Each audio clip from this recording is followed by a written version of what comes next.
second day of Falcons training camp is in the books, and we're going to run through some of the top notes and news and storylines coming out of it that I think Falcons fans are going to like a lot. Now, let's start with a little bit of injury-ish news, heavy emphasis on the ish. Drake London, he had to leave practice early. The team said he was, quote, overheating, so that's usually something you see from the big 300-pound lineman, not 200-pound wide receiver. So hopefully it's nothing serious and it's just Drake London kind of being a victim to the temperature or whatnot, but a little strange and for a little bit concerning because everyone is always on their toes and the balls of their feet when you ever see a guy go down or leave practice early. So nothing to get concerned over, but I feel like I should share that Drake London did leave practice early. But let's get to the practice itself. Today was an offensive beatdown, and that's good news for Falcons fans that haven't seen that for a handful of years, but also a little bit of bad news because the defense was not good. Let's start with Kirk Cousins. He showed no mobility issues from what I saw. He was even scrambling at points. He was running with the ball on drills in the red zone. He was accurate. He was on point. He was carving up this defense. They were going up against the first-team defense at times, second-team defense other times. Didn't matter who Kirk Cousins was going up against. He was finding his man. If not for a couple of drops from tight end John Fitzpatrick and Rondale Moore, I'm not sure there would have been a single incomplete pass. That's just how accurate not only Kirk Cousins, but also Michael Penix was. Some people charted Kirk Cousins going 14 for 15 today, but a lot of it was drops every so often. Michael Penix, by the way, was awesome as well.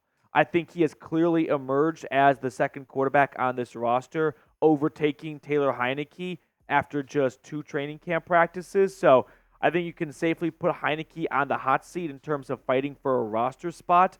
The more Penix looks comfortable in this offense, the less likely it is that Heinicke makes this roster, just if the Falcons feel like, you know what, we don't need a third quarterback. We like what we have in Penix. He can help Kirk Cousins get ready every single week. And if something were to happen to Kirk, we feel comfortable that he could step in already and fill in. But Michael Penix overall was brilliant today, showed off his arm strength. We saw Kirk Cousins connect with, was it Ray McLeod, I believe? Yeah, on a 50-yard touchdown pass. Michael Penix was spraying the ball over the field. There were 1 or 2 misfires or miscues from Penix, but by and large, really good stuff from the rookie out of Washington. So really exciting to see him start to get into a groove already in training camp. But the offense, in short, was awesome. The offense should win. There's no pads on. There's no shoulder pads. There's no contact, really. No tackling. You can't sack the quarterback. It is designed to help the offense. It is in the offense's benefit and favor, but not by this much. The offense should not clearly dominate to a point where the defense looks like they're going up against a bunch of JV guys.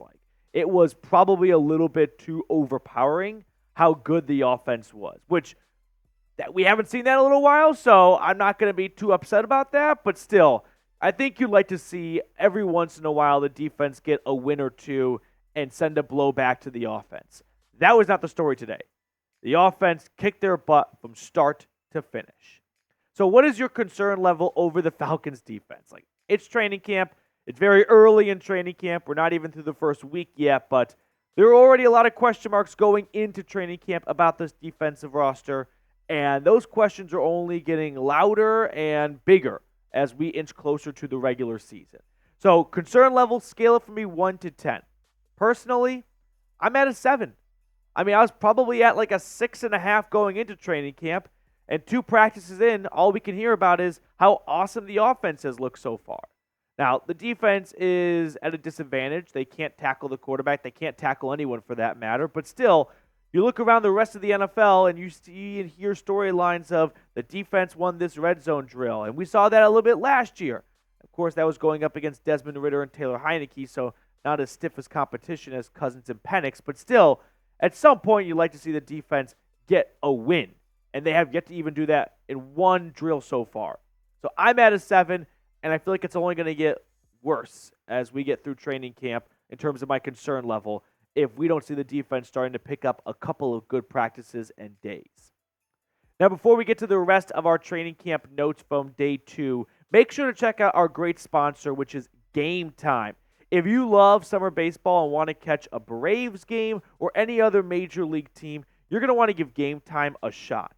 One thing I really like about Game Time are their flash deals. Save even more with exclusive in-app deals on select seats ahead of the game or event. Plus, they offer the Game Time guarantee.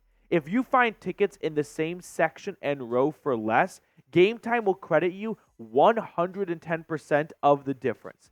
So take the guesswork out of buying MLB tickets with Game Time. Download the Game Time app, create an account, and use code CHATSPORTS for $20 off your first purchase. Terms apply, but again, create an account and redeem code CHAT Sports for $20 off your first purchase. Download Game Time today. Last minute tickets, lowest price guaranteed. Taking a closer look at the Falcons defense, this is just a rough idea of the depth chart. It's very fluid, so don't see anything on screen and put it in pen. We've seen more of James Smith-Williams with the first-team defense than Zach Harrison, but again, very early, and a lot of times coaches are just trying out different combinations and seeing what sticks the best. But you can run through the defense here.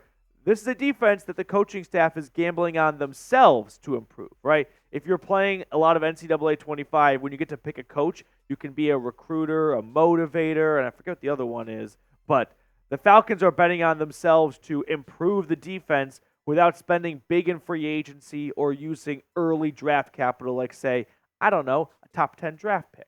But the secondary especially. If this pass rush is not going to be one of the most formidable and scary pass rushes in the league, guys are going to be stuck in coverage for an extra half-quarter second or two.